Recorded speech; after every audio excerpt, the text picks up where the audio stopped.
ಓಂ ಶಾಂತಿ. ಇಂದಿನ ಪರಮಾತ್ಮನ ಮಹಾವಾಕ್ಯ ಮುರುಳಿ ದಿನಾಂಕ 12/5/2024. ಅವ್ಯಕ್ತ ಬಾಪ್ತಾದ ಮಧುಬನ ರಿವೈಸ್ 30/11/99.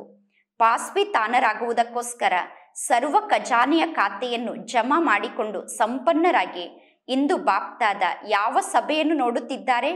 ಇಂದಿನ ಈ ಸಭೆಯಲ್ಲಿ ಕುಳಿತಿರುವಂತಹ ಪ್ರತಿಯೊಂದು ಮಗು ಸರ್ವಶ್ರೇಷ್ಠ ಮಗು ಆಗಿದೆ ಮತ್ತು ಇಲ್ಲಿ ಕುಳಿತಿರುವ ಎಲ್ಲ ಮಕ್ಕಳು ಅವಿನಾಶಿ ಖಜಾನೆಯಿಂದ ಶ್ರೀಮಂತರಾಗಿದ್ದೀರಾ. ಜಗತ್ತಿನಲ್ಲಿ ಬಲೆ ಯಾರು ಎಷ್ಟೇ ಶ್ರೀಮಂತರಾಗಿರಬಹುದು, ಆದರೆ ಅವರು ಒಂದು ಜನ್ಮಕ್ಕೋಸ್ಕರ ಶ್ರೀಮಂತರಾಗಿದ್ದಾರೆ. ಈ ಒಂದು ಜನ್ಮದಲ್ಲೂ ಅವರು ಸದಾ ಶ್ರೀಮಂತರಾಗಿರುತ್ತಾರೋ ಅಥವಾ ಇಲ್ಲವೋ ಅನ್ನುವುದು ಗ್ಯಾರಂಟಿ ಇಲ್ಲ. ಬಲೆ ಈ ಜಗತ್ತಿನಲ್ಲಿ ಯಾರು ಎಷ್ಟೇ ಶ್ರೀಮಂತರಾಗಿರಬಹುದು, ಆದರೆ ಅವರು ಒಂದು ಜನ್ಮಕ್ಕೋಸ್ಕರ ಶ್ರೀಮಂತರಾಗಿದ್ದಾರೆ. ನೀವೆಲ್ಲರೂ ನಿಶ್ಚಯ ಮತ್ತು ನಶೆಯಿಂದ ಹೇಳುತ್ತೀರಾ, ನಾವು ಅನೇಕ ಜನ್ಮಗಳಿಗೋಸ್ಕರ ಶ್ರೀಮಂತರಾಗಿದ್ದೇವೆ ಎಂದು. ಏಕೆಂದರೆ ನಮ್ಮ ಬಳಿ ಅವಿನಾಶಿ ಖಜಾನೆ ಇದೆ. ನಾವೆಲ್ಲರೂ ಅವಿನಾಶಿ ಖಜಾನೆಯಿಂದ ಸಂಪನ್ನ ಆಗಿದ್ದೇವೆ. ನಿಮ್ಮೆಲ್ಲರಿಗೂ ಗೊತ್ತಿದೆ, ಈ ಸಮಯದ ಪುರುಷಾರ್ಥದ ಆಧಾರದಿಂದ ಒಂದೇ ದಿನದಲ್ಲಿ ನಾವು ಬಹಳಷ್ಟು ಸಂಪಾದನೆಯನ್ನು ಮಾಡಿಕೊಳ್ಳುತ್ತೇವೆ. ಒಂದು ದಿನದಲ್ಲಿ ನೀವು ಎಷ್ಟು ಸಂಪಾದನೆಯನ್ನು ಮಾಡಿಕೊಳ್ಳುತ್ತಿದ್ದೀರಾ ಅನ್ನುವುದು ನಿಮಗೆ ಗೊತ್ತಿದೆ ತಾನೆ? ಲೆಕ್ಕ ಗೊತ್ತಿದೆ ತಾನೆ? ಪ್ರತಿ ಹೆಜ್ಜೆಯಲ್ಲೂ ಪದುಮದಷ್ಟು ಸಂಪಾದನೆ ಎಂದು ಗಾಯನ ಇದೆ. ಪ್ರತಿ ಹೆಜ್ಜೆಯಲ್ಲೂ ಪದುಮದಷ್ಟು ಸಂಪಾದನೆಯನ್ನು ಮಾಡಿಕೊಳ್ಳುವ ಅನುಭವವನ್ನು ಮಾಡುತ್ತಿದ್ದೀರಾ. ಅಂದ ಮೇಲೆ ಒಂದೇ ದಿನದಲ್ಲಿ ಪರಮಾತ್ಮ ತಂದೆಯ ಮೂಲಕ ಪ್ರತಿ ಹೆಜ್ಜೆಯಲ್ಲೂ ಪದುಮದಷ್ಟು ಸಂಪಾದನೆ ಜಮಾ ಆಗುತ್ತಿದೆ. ತಂದೆಯ ಜ್ಞಾನದ ಮೂಲಕ ಮತ್ತು ನೆನಪಿನ ಮೂಲಕ ಪ್ರತಿ ಹೆಜ್ಜೆಯಲ್ಲೂ ಪದುಮದಷ್ಟು ಜಮಾ ಆಗುತ್ತಿದೆ. ಅಂದ ಮೇಲೆ ಇಡೀ ದಿನದಲ್ಲಿ ಎಷ್ಟು ಹೆಜ್ಜೆಯನ್ನು ಇಡುತ್ತೀರಾ ಅನ್ನುವುದು ನೆನಪಿದೆ ತಾನೆ? ಇಡೀ ದಿನದಲ್ಲಿ ತಂದೆಯ ನೆನಪಿನಲ್ಲಿ ಎಷ್ಟು ಹೆಜ್ಜೆಯನ್ನು ಇಡುತ್ತೀರೋ ಅಷ್ಟು ಪದುಮವನ್ನು ನೀವು ಜಮಾ ಮಾಡಿಕೊಳ್ಳುತ್ತೀರಾ. ಅಂದ ಮೇಲೆ ಇಂತಹ ಸಂಪಾದನೆಯನ್ನು ಮಾಡಿಕೊಳ್ಳುವಂತಹ ಆತ್ಮರು ನೀವಾಗಿದ್ದೀರಾ. ನಿಮ್ಮಂತೆ ಸಂಪಾದನೆಯನ್ನು ಮಾಡಿಕೊಳ್ಳುವವರು ವಿಶ್ವದಲ್ಲಿ ಬೇರೆ ಯಾರಾದರೂ ಇದ್ದಾರೇನು? ನಿಮ್ಮಷ್ಟು ಖಜಾನೆಯನ್ನು ಜಮಾ ಮಾಡಿಕೊಳ್ಳುವವರು ಇಡೀ ವಿಶ್ವದಲ್ಲಿ ಬೇರೆ ಯಾರಾದರೂ ಇದ್ದಾರೇನು? ನಿಮ್ಮನ್ನು ಬಿಟ್ಟು ಇಷ್ಟೊಂದು ಸಂಪಾದನೆಯನ್ನು ಮಾಡಿಕೊಳ್ಳುವಂಥವರು, ಇಷ್ಟೊಂದು ಖಜಾನೆಯನ್ನು ಜಮಾ ಮಾಡಿಕೊಳ್ಳುವವರು ಇಡೀ ವಿಶ್ವದಲ್ಲಿ ಯಾರೂ ಇಲ್ಲ. ನೀವು ಇಡೀ ವಿಶ್ವವನ್ನೇ ಸುತ್ತಾಡಿ ಬನ್ನಿ, ನಿಮ್ಮನ್ನು ಬಿಟ್ಟು ಬೇರೆ ಯಾರು ಇಷ್ಟು ಸಂಪಾದನೆಯನ್ನು ಜಮಾ ಮಾಡಿಕೊಳ್ಳಲು ಸಾಧ್ಯ ಇಲ್ಲ. ಆದ್ದರಿಂದ ಪರಮಾತ್ಮ ತಂದೆ ತಿಳಿಸುತ್ತಾರೆ, ಸ್ವಯಂ ಪರಮಾತ್ಮ ತಂದೆಯ ಮೂಲಕ ಆತ್ಮರಾದ ನಮ್ಮ ಭಾಗ್ಯ ಇಷ್ಟು ಶ್ರೇಷ್ಠವಾಗಿ ರೂಪಿತ ಆಗುತ್ತಿದೆ ಅನ್ನುವ ಶ್ರೇಷ್ಠ ಸ್ಮೃತಿಯಲ್ಲಿ ಸದಾ ಇರಬೇಕು. ನಿಮ್ಮ ಖಜಾನೆಯ ಬಗ್ಗೆ ನಿಮಗೆ ಗೊತ್ತಿದೆ ತಾನೆ? ಸಮಯದ ಖಜಾನೆಯ ಬಗ್ಗೆ ನಿಮಗೆ ಗೊತ್ತಿದೆ. ಸಂಗಮ ಯುಗದ ಸಮಯ ಎಷ್ಟೊಂದು ಶ್ರೇಷ್ಠ ಸಮಯ ಆಗಿದೆ. ಈ ಸಂಗಮ ಯುಗದ ಸಮಯದಲ್ಲಿ ಯಾವ ಪ್ರಾಪ್ತಿಯನ್ನು ಪಡೆದುಕೊಳ್ಳಬೇಕು ಎಂದು ಬಯಸುತ್ತೀರೋ ಅಧಿಕಾರಿಗಳಾಗಿ ತಂದೆಯ ಮೂಲಕ ಆ ಪ್ರಾಪ್ತಿಯನ್ನು ಪಡೆದುಕೊಳ್ಳುತ್ತಿದ್ದೀರಾ. ಸರ್ವ ಅಧಿಕಾರವನ್ನು ಪ್ರಾಪ್ತಿ ಮಾಡಿಕೊಂಡಿದ್ದೀರಾ ತಾನೆ? ಒಂದೊಂದು ಶ್ರೇಷ್ಠ ಸಂಕಲ್ಪ ಎಷ್ಟು ದೊಡ್ಡ ಖಜಾನೆ ಆಗಿದೆ. ಸಮಯ ಕೂಡ ಬಹಳ ದೊಡ್ಡ ಖಜಾನೆ ಆಗಿದೆ. ಸಂಕಲ್ಪ ಕೂಡ ಬಹಳ ದೊಡ್ಡ ಖಜಾನೆ ಆಗಿದೆ. ಸರ್ವಶಕ್ತಿಗಳೂ ಕೂಡ ಬಹಳ ದೊಡ್ಡ ಖಜಾನೆ ಆಗಿದೆ. ಒಂದೊಂದು ಜ್ಞಾನರತ್ನ ಎಷ್ಟು ದೊಡ್ಡ ಖಜಾನೆ ಆಗಿದೆ. ಪ್ರತಿಯೊಂದು ಗುಣ ಎಷ್ಟು ದೊಡ್ಡ ಖಜಾನೆ ಆಗಿದೆ. ಜಗತ್ತಿನವರು ಸ್ವಯಂ ಒಪ್ಪಿಕೊಳ್ಳುತ್ತಾರೆ, ಶ್ವಾಸ ಶ್ವಾಸದಲ್ಲೂ ಪರಮಾತ್ಮ ತಂದೆಯನ್ನು ನೆನಪು ಮಾಡಿದರೆ ನಮ್ಮ ಪ್ರತಿ ಶ್ವಾಸವು ಸಫಲ ಆಗುತ್ತದೆ ಎಂದು. ಅಂದ ಮೇಲೆ ನಿಮ್ಮೆಲ್ಲರ ಶ್ವಾಸ ಪ್ರತಿಕ್ಷಣ ಸಫಲ ಆಗುತ್ತಿದೆ. ನೀವೆಲ್ಲರೂ ಶ್ವಾಸದಲ್ಲೂ ಕೂಡ ಸಫಲತಾ ಸ್ವರೂಪರಾಗಿದ್ದೀರಾ. ನಿಮ್ಮ ಶ್ವಾಸ ಕೂಡ ಈಗ ವ್ಯರ್ಥ ಆಗುತ್ತಿಲ್ಲ. ಅಂದ ಮೇಲೆ ಪ್ರತಿ ಶ್ವಾಸದಲ್ಲೂ ಸಫಲತೆಯ ಅಧಿಕಾರ ಸಮಾವೇಶ ಆಗಿದೆ. ಬಾಪ್ತಾದ ಎಲ್ಲ ಮಕ್ಕಳಿಗೂ ಒಂದೇ ರೀತಿ ಸರ್ವ ಖಜಾನೆಯನ್ನು ಕೊಟ್ಟಿದ್ದಾರೆ. ಪರಮಾತ್ಮ ತಂದೆ ಸರ್ವ ಖಜಾನೆಯನ್ನು ಕೊಟ್ಟಿದ್ದಾರೆ ಮತ್ತು ಸರ್ವ ಖಜಾನೆಯನ್ನು ಸಮಾನವಾಗಿ ಕೊಟ್ಟಿದ್ದಾರೆ. ಕೆಲವರಿಗೆ 1 ಗುಣದಷ್ಟು ಖಜಾನೆ, ಕೆಲವರಿಗೆ 10 ಗುಣದಷ್ಟು ಖಜಾನೆ, ಕೆಲವರಿಗೆ 100 ಗುಣದಷ್ಟು ಖಜಾನೆ. ಈ ರೀತಿ ಪರಮಾತ್ಮ ತಂದೆ ನಂಬರ್ ವಾರಾಗಿ ಖಜಾನೆಯನ್ನು ಕೊಟ್ಟಿಲ್ಲ. ಕೊಡುವಂತಹ ದಾತ ಒಂದೊಂದು ಮಗುವಿಗೂ ಸರ್ವ ಖಜಾನೆಯನ್ನು ನೀಡಿದ್ದಾರೆ. ನೀವೆಲ್ಲರೂ ಬ್ರಾಹ್ಮಣರಾಗಿದ್ದೀರಾ. ಬ್ರಾಹ್ಮಣರಾದ ತಕ್ಷಣ ನಿಮ್ಮೆಲ್ಲರಿಗೂ ಪರಮಾತ್ಮ ತಂದೆ ಸರ್ವ ಖಜಾನೆಯನ್ನು ಸಮಾನ ರೂಪದಲ್ಲಿ ಕೊಟ್ಟಿದ್ದಾರೆ. ಆದರೆ ಆ ಖಜಾನೆಯನ್ನು ಯಾರು ಎಷ್ಟು ಜಮಾ ಮಾಡಿಕೊಳ್ಳುತ್ತಿದ್ದಾರೆ ಅಥವಾ ಆ ಖಜಾನೆಯನ್ನು ಎಷ್ಟು ಕಳೆದುಕೊಳ್ಳುತ್ತಿದ್ದಾರೆ ಅನ್ನುವುದು ಪ್ರತಿಯೊಂದು ಮಗುವಿನ ಮೇಲೆ ಆಧಾರಿತ ಆಗಿದೆ. ಪ್ರತಿಯೊಬ್ಬರು ಸ್ವಯಂ ಅನ್ನು ಚೆಕ್ ಮಾಡಿಕೊಳ್ಳಿ. ಇಡೀ ದಿನದಲ್ಲಿ ನಾನು ಎಷ್ಟು ಖಜಾನೆಯನ್ನು ಜಮಾ ಮಾಡಿಕೊಳ್ಳುತ್ತಿದ್ದೇನೆ ಅಥವಾ ಎಷ್ಟು ಖಜಾನೆಯನ್ನು ಕಳೆದುಕೊಳ್ಳುತ್ತಿದ್ದೇನೆ ಅನ್ನುವುದನ್ನು ಚೆಕ್ ಮಾಡಿಕೊಳ್ಳಿ. ಈಗ ನೀವು ಅವಶ್ಯವಾಗಿ ಚೆಕ್ ಮಾಡಿಕೊಳ್ಳಬೇಕು. ಏಕೆಂದರೆ ನೀವೀಗ ಒಂದು ಜನ್ಮಕ್ಕೋಸ್ಕರ ಖಜಾನೆಯನ್ನು ಜಮಾ ಮಾಡಿಕೊಳ್ಳುತ್ತಿಲ್ಲ. ಈಗ ನೀವು ಅನೇಕ ಜನ್ಮಗಳಿಗೋಸ್ಕರ ಖಜಾನೆಯನ್ನು ಜಮಾ ಮಾಡಿಕೊಳ್ಳುತ್ತಿದ್ದೀರಾ. ಈಗ ನಾವು ಒಂದು ಜನ್ಮಕ್ಕೋಸ್ಕರ ಸಂಪಾದನೆಯನ್ನು ಮಾಡಿಕೊಳ್ಳುತ್ತಿಲ್ಲ, ಪ್ರತಿ ಜನ್ಮಕ್ಕೋಸ್ಕರ ಸಂಪಾದನೆಯನ್ನು ಮಾಡಿಕೊಳ್ಳುತ್ತಿದ್ದೇವೆ. ಅನೇಕ ಜನ್ಮಗಳಿಗೋಸ್ಕರ ಈಗ ನಾವು ಜಮಾ ಮಾಡಿಕೊಳ್ಳಬೇಕು. ಜಮಾ ಮಾಡಿಕೊಳ್ಳುವ ವಿಧಿಯ ಬಗ್ಗೆ ನಿಮಗೆ ಗೊತ್ತಿದೆ ತಾನೆ? ಜಮಾ ಮಾಡಿಕೊಳ್ಳುವುದು ಬಹಳ ಸಹಜ ಆಗಿದೆ. ಜಮಾ ಮಾಡಿಕೊಳ್ಳಲು ಕೇವಲ ಬಿಂದುವನ್ನು ಇಡುತ್ತಾ ಹೋಗಿ. ಬಿಂದು ಆದಂತಹ ತಂದೆಯ ನೆನಪಿನಲ್ಲಿ ನೀವು ಸ್ಥಿತ ಆದರೆ ನಿಮ್ಮ ಖಾತೆಯಲ್ಲಿ ಸಂಪಾದನೆ ಜಮಾ ಆಗುತ್ತಾ ಹೋಗುತ್ತದೆ. ಬಿಂದುವಿನ ನೆನಪಿನ ಮೂಲಕ ಖಜಾನೆ ಜಮಾ ಆಗುತ್ತಾ ಹೋಗುತ್ತದೆ.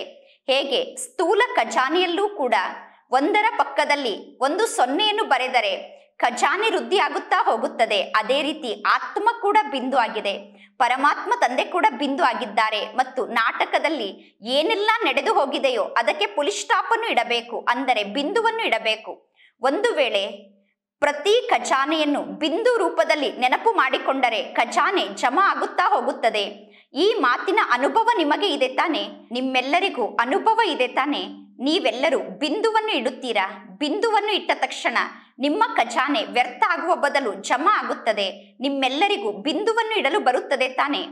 ಅನೇಕ ಬಾರಿ ನೀವು ಬಿಂದುವನ್ನು ಇಡಲು ಪ್ರಯತ್ನ ಪಡುತ್ತೀರಾ. ನೀವು ಬಿಂದುವನ್ನು ಇಡಲು ಪ್ರಯತ್ನ ಪಡುತ್ತೀರಾ, ಆದರೆ ಬಿಂದುವನ್ನು ಇಡುವ ಬದಲು ಉದ್ದ ಲೈನನ್ನು ಬರೆದು ಬಿಡುತ್ತೀರಾ. ಬಿಂದುವನ್ನು ಇಡುವ ಬದಲು ಕ್ವಶನ್ ಮಾರ್ಕ್ ಅನ್ನು ಬರೆಯುತ್ತೀರಾ, ಆಶ್ಚರ್ಯದ ಲೈನನ್ನು ಬರೆಯುತ್ತೀರಾ. ಆಗ ಜಮಾದ ಖಾತೆ ವೃದ್ಧಿ ಆಗುವುದಿಲ್ಲ. ಅಂದ ಮೇಲೆ ಜಮಾದ ಖಾತೆಯನ್ನು ವೃದ್ಧಿ ಮಾಡಿಕೊಳ್ಳುವ ವಿಧಿ ಅಂದರೆ ಬಿಂದುವನ್ನು ಇಡುವುದಾಗಿದೆ. ಜಮಾದ ಖಾತೆಯನ್ನು ಕಳೆದುಕೊಳ್ಳುವ ವಿಧಿ ಅಂದರೆ ಉದ್ದವಾದ ಲೈನನ್ನು ಬರೆಯುವುದು ಅಥವಾ ಕ್ವಶನ್ ಮಾರ್ಕ್ ಅನ್ನು ಬರೆಯುವುದಾಗಿದೆ, ಆಶ್ಚರ್ಯ ಸೂಚಕ ಚಿಹ್ನೆಯನ್ನು ಇಡುವುದಾಗಿದೆ. ಅಂದ ಮೇಲೆ ಸಹಜವಾಗಿ ಯಾವ ಚಿಹ್ನೆಯನ್ನು ಬರೆಯಬಹುದು? ಬಿಂದುವನ್ನು ಇಡುವುದು ಸಹಜ ಆಗಿದೆ. ಅಂದ ಮೇಲೆ ವಿಧಿ ಬಹಳ ಸಹಜ ಆಗಿದೆ. ಸ್ವಮಾನವನ್ನು ಸದಾ ನೆನಪಿನಲ್ಲಿ ಇಟ್ಟುಕೊಳ್ಳಬೇಕು ಮತ್ತು ಪರಮಾತ್ಮ ತಂದೆಯನ್ನು ಸದಾ ನೆನಪು ಮಾಡಬೇಕು ಮತ್ತು ವ್ಯರ್ಥಕ್ಕೆ ಪುಲಿ ಸ್ಟಾಪ್ ಅನ್ನು ಇಡಬೇಕು. ಬಾಪ್ತಾದ ಮೊದಲೇ ತಿಳಿಸಿದ್ದಾರೆ, ಪ್ರತಿದಿನ ಅಮೃತ ವೇಳೆಯ ಸಮಯದಲ್ಲಿ ಸ್ವಯಂಗೆ ಸ್ವಯಂ 3 ಬಿಂದುವಿನ ಸ್ಮೃತಿಯ ತಿಲಕವನ್ನು ಇಟ್ಟುಕೊಳ್ಳಿ. ಆಗ ಒಂದು ಖಜಾನೆ ಕೂಡ ವ್ಯರ್ಥ ಆಗುವುದಿಲ್ಲ. ಪ್ರತಿ ಕ್ಷಣ ಪ್ರತಿ ಖಜಾನೆ ಆಗ ಜಮಾ ಆಗುತ್ತಾ ಹೋಗುತ್ತದೆ. ಬಾಪ್ತಾದ ಎಲ್ಲ ಮಕ್ಕಳ ಪ್ರತಿಯೊಂದು ಖಜಾನೆಯ ಜಮಾದ ಚಾರ್ಟ್ ಅನ್ನು ನೋಡಿದರು. ಆ ಚಾರ್ಟ್ನಲ್ಲಿ ತಂದೆ ಏನನ್ನು ನೋಡಿದರು? ಇಲ್ಲಿಯವರೆಗೂ ಎಷ್ಟು ಖಜಾನೆ ನಿಮ್ಮ ಖಾತೆಯಲ್ಲಿ ಜಮಾ ಆಗಬೇಕಿತ್ತೋ ಅಷ್ಟು ಖಜಾನೆ ಜಮಾ ಆಗಿಲ್ಲ. ಸಮಯ, ಸಂಕಲ್ಪ, ಶಬ್ದ ಎಲ್ಲವೂ ವ್ಯರ್ಥ ಆಗುತ್ತಿದೆ.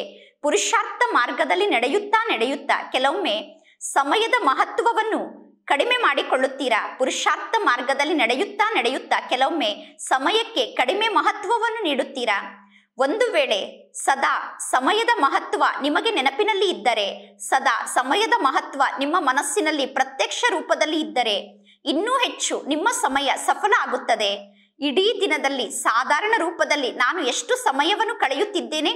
ನಾವು ತಪ್ಪನ್ನು ಮಾಡುವುದಿಲ್ಲ, ಆದರೆ ಸಾಧಾರಣವಾಗಿ ಸಮಯವನ್ನು ಕಳೆಯುತ್ತೇವೆ. ಅದೇ ರೀತಿ ಕೆಟ್ಟ ಸಂಕಲ್ಪವನ್ನು ಮಾಡುವುದಿಲ್ಲ, ಆದರೆ ವ್ಯರ್ಥ ಸಂಕಲ್ಪವನ್ನು ಮಾಡುತ್ತೇವೆ. ಆದ್ದರಿಂದ ಸ್ವಯಂನ ಪ್ರತಿ ಗಂಟೆಯನ್ನು ಚೆಕ್ ಮಾಡಿಕೊಳ್ಳಿ. ಪ್ರತಿ ಗಂಟೆಯಲ್ಲಿ ನಾನು ಎಷ್ಟು ಸಾಧಾರಣವಾಗಿ ಸಮಯವನ್ನು ಕಳೆಯುತ್ತಿದ್ದೇನೆ ಅಥವಾ ಪ್ರತಿ ಗಂಟೆಯಲ್ಲಿ ಎಷ್ಟು ಸಾಧಾರಣ ಸಂಕಲ್ಪವನ್ನು ಮಾಡುತ್ತಿದ್ದೇನೆ ಎಂದು ಸ್ವಯಂವನ್ನು ಚೆಕ್ ಮಾಡಿಕೊಳ್ಳಿ.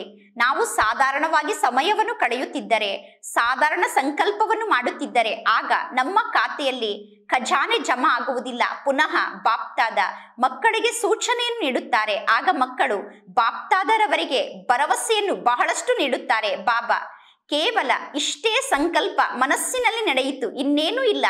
ಸ್ವಲ್ಪ ವ್ಯರ್ಥ ಸಂಕಲ್ಪ ನಡೆಯುತ್ತಿದೆ, ಸ್ವಲ್ಪ ಸಾಧಾರಣ ಸಂಕಲ್ಪ ನಡೆಯುತ್ತಿದೆ. ನಾನು ಸಂಪೂರ್ಣ ಆಗುತ್ತೇನೆ, ಸಂಪೂರ್ಣ ಆದಾಗ ಎಲ್ಲವೂ ಸರಿ ಹೋಗುತ್ತದೆ ಎಂದು ಹೇಳುತ್ತಾರೆ. ಈಗ ಇನ್ನೂ ಅಂತಿಮ ಸಮಯ ಬಂದಿಲ್ಲ. ಅಂತಿಮ ಸಮಯ ಬರಲು ಇನ್ನೂ ಸ್ವಲ್ಪ ಸಮಯ ಇದೆ. ಸಮಯಕ್ಕೆ ಸರಿಯಾಗಿ ನಾನು ಸಂಪನ್ನ ಆಗುತ್ತೇನೆ ಎಂದು ಪರಮಾತ್ಮ ತಂದೆಗೆ ಮಕ್ಕಳು ಭರವಸೆಯನ್ನು ನೀಡುತ್ತಾರೆ. ಆದರೆ ಬಾಪ್ತಾದ ಬಾರಿಗೂ ತಿಳಿಸಿದ್ದಾರೆ, ಬಹಳ ಸಮಯದ ಜಮಾದ ಖಾತೆ ನಿಮ್ಮ ಬಳಿ ಇರಬೇಕು. ಅಂತಿಮ ಸಮಯದಲ್ಲಿ ಜಮಾದ ಖಾತೆಯಿಂದ ಸಂಪನ್ನ ಆಗುತ್ತೇವೆ ಎಂದು ಹೇಳಬೇಡಿ. ಸಮಯ ಬಂದಾಗ ಸಂಪನ್ನ ಆಗುತ್ತೇವೆ ಎಂದು ಹೇಳಬೇಡಿ. ಬಹಳ ಸಮಯದ ಜಮಾದ ಖಾತೆ ನಿಮ್ಮ ಬಳಿ ಇರಬೇಕು. ಬಹಳ ಸಮಯದಿಂದ ನೀವು ಖಜಾನೆಯನ್ನು ಜಮಾ ಮಾಡಿಕೊಂಡಿದ್ದರೆ ಆ ಖಜಾನೆ ಬಹಳ ಸಮಯದವರೆಗೂ ನಿಮ್ಮ ಜೀವನದಲ್ಲಿ ಇರುತ್ತದೆ. ಆಸ್ತಿಯನ್ನು ಪಡೆದುಕೊಳ್ಳುವಾಗ ಎಲ್ಲರೂ ಹೇಳುತ್ತೀರಾ, ನಾನು ಲಕ್ಷ್ಮಿ ಆಗುತ್ತೇನೆ ಅಥವಾ ನಾನು ನಾರಾಯಣ ಆಗುತ್ತೇನೆ ಎಂದು.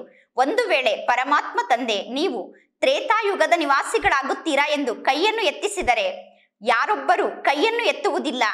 ಅಂದ ಮೇಲೆ ಎಲ್ಲರೂ ಲಕ್ಷ್ಮಿ ಆಗುತ್ತೇವೆ, ನಾರಾಯಣ ಆಗುತ್ತೇವೆ ಎಂದು ಹೇಳುತ್ತೀರಾ. ಪರಮಾತ್ಮ ತಂದೆ ನೀವು ಲಕ್ಷ್ಮಿ ನಾರಾಯಣ ಆಗುತ್ತೀರಾ ಎಂದು ಕೈಯನ್ನು ಎತ್ತಿ ಎಂದು ಹೇಳಿದರೆ ಎಲ್ಲರೂ ಕೈಯನ್ನು ಎತ್ತುತ್ತೀರಾ. ಒಂದು ವೇಳೆ ಬಹಳ ಸಮಯದಿಂದ ಜಮಾದ ಖಾತೆ ಸಂಪನ್ನ ಆಗಿದ್ದರೆ ನೀವು ತಂದೆಯ ಮೂಲಕ ಸಂಪೂರ್ಣ ಆಸ್ತಿಯನ್ನು ಪಡೆದುಕೊಳ್ಳುತ್ತೀರಾ.